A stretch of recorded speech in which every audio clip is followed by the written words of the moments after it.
The original St Helens Pals project started getting on for 5 years ago, and during the course of that I was spending a lot of time at Fulwood Barracks in Preston, where the regimental archives are. And on one of those visits, the chap who looks after the archives, Major Farrington, just popped up with the diaries and said, "Have you seen these?" And they knew it was being written by an officer of the battalion, but they didn't know which one. And it was hitting the jackpot, really. He wrote nearly every day of the war, from when he came here in October 1914 until he was demobilised in June 1919. And he told you who he likes, who he doesn't like, where he's been, what he's done.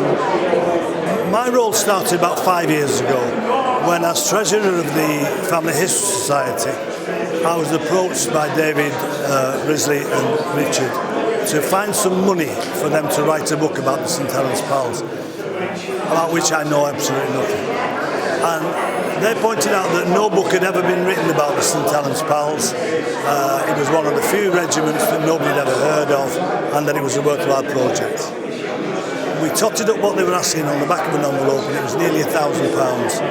And as treasurer I said, "We haven't got £1,000, but we'll approach HLF for you." And over the next 12 months, we made 2 attempts to get a project put together to find some money. Eventually, we did find some money, and it was big money. £40,000 was granted to us by the Heritage Lottery Fund to actually go ahead with this project on the St Helens Pals. He seems a bit unusual as an officer in that he names his other ranks. If something happens, he doesn't just say 5 other ranks killed and this sort of thing. He names them, name, rank, number, he tells you who they are. And he does this not just about the casualties, but about just things that happen to people or people he comes across, he has dealings with, and he tells you about them. He's a bit unusual in that sense. The more you read the diary, the more you like him, I think. It's very interesting. My granduncle was one of the pals, but he has, unfortunately, he died in May 1915. So any information we can get is very helpful. I was surprised at the number of people that did actually turn up, but I'm glad they have done, for the interest of the town itself.